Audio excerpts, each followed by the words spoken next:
Hello കൂട്ടുകാരെ, എൻ്റെ പേര് സുനിത. ഞാനിന്ന് വന്നിരിക്കുന്നത് നമ്മൾ റേഷൻ കടയിൽ നിന്ന് വാങ്ങിക്കുന്ന ഗോതമ്പ് പൊടി കൊണ്ട് പുട്ടുണ്ടാക്കുന്നതാണ്. നല്ല ടേസ്റ്റി ആയിട്ടുള്ള പുട്ടുണ്ടാക്കാം. കയ്പൊന്നും ഇല്ലാത്ത പുട്ട് എങ്ങനെ ഉണ്ടാക്കാമെന്നാണ് കാണിക്കാൻ വേണ്ടിയാണ് വന്നത്.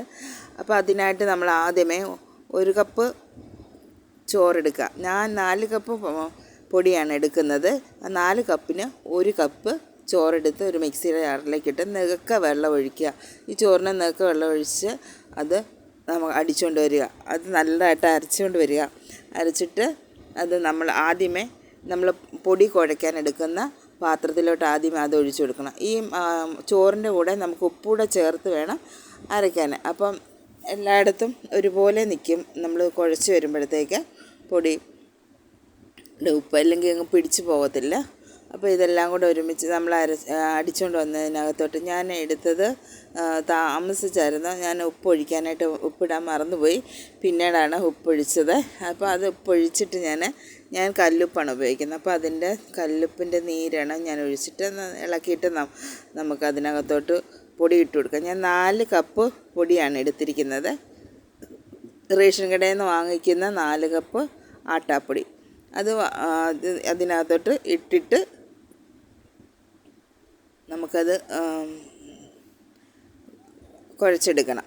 അപ്പോൾ പുട്ടിന് നനച്ചിട്ട്, അതായത് നമ്മൾ ഇനി ഏത് ആട്ടായൊക്കെ ആണെങ്കിലും നമ്മൾ പുട്ടിന് നനയ്ക്കുമ്പോഴത്തേക്ക് ആട്ടാപ്പൊടി ഇട്ട് പുട്ടിന് നനയ്ക്കുമ്പം നമ്മൾ എന്ത് ചെയ്യണം, ആദ്യമേ ഏത് പാത്രത്തിലാണ് നമ്മൾ നനയ്ക്കുന്നത് ആ പാത്രത്തിലോട്ട് അതിന് വേണ്ട വെള്ളം ആദ്യം ഒഴിച്ചിട്ട് ഉപ്പും കൂടെ ചേർത്തിട്ട് അതിൻ്റെ മുകളിലേക്ക് പൊടിയിട്ട് നമ്മൾ നനച്ചെടുക്കാമെങ്കിൽ കട്ടയാകത്തുമില്ല. നല്ല കറക്റ്റിന് നമുക്ക് നല്ല പൊടി പോലത്തെ പുട്ടുണ്ടാക്കിയെടുക്കാൻ പറ്റും. കട്ടയില്ലാത്ത പുട്ട് ഉണ്ടാക്കിയെടുക്കാൻ പറ്റും.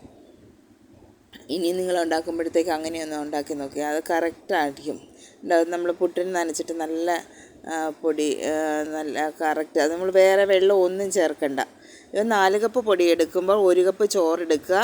ആ ചോറിന് നെകുക്ക വെള്ളം ഒഴിച്ച് നല്ലതായിട്ട് അരച്ചുകൊണ്ട് വരിക. അത് ആദ്യത്തെ പാത്രത്തിൽ ഒഴിക്കുക.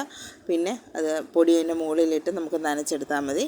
അപ്പോൾ ഈ ചാനൽ നിങ്ങൾ കണ്ടുകൊണ്ടിരിക്കുമ്പം തന്നെ ആരെങ്കിലും സബ്സ്ക്രൈബ് ചെയ്യാതെ ആരെങ്കിലും ഈ ചാനൽ കാണുന്നവരുണ്ടെങ്കിൽ ഒന്ന് സബ്സ്ക്രൈബ് ചെയ്യുക. അതുപോലെ തന്നെ ആ ബെൽ ബട്ടണിൽ ഒന്ന് ക്ലിക്ക് ചെയ്തിട്ട് ഓൾ എന്ന ഓപ്ഷനിൽ എനേബിൾ ചെയ്യുക. അപ്പം ഞാനിടുന്ന വീഡിയോ ഒക്കെ കാണാൻ പറ്റും. അപ്പോൾ നിങ്ങൾ ഇനിയും ഇതുപോലെ ഒന്ന് ഉണ്ടാക്കി നോക്കുക. നമ്മൾ റേഷൻ കടയിൽ നിന്ന് വാങ്ങുന്ന ആട്ട ഒന്നും കളയരുത്. നല്ല ടേസ്റ്റാണ്. ഇതുപോലെ ദോശയൊക്കെ ഉണ്ടാക്കിയെടുക്കാൻ പറ്റും. നല്ല സോഫ്റ്റായിട്ട് ദോശ. അപ്പോൾ പുതിയൊരു വീഡിയോ ആയിട്ട് വരുന്നവരെ ബൈ.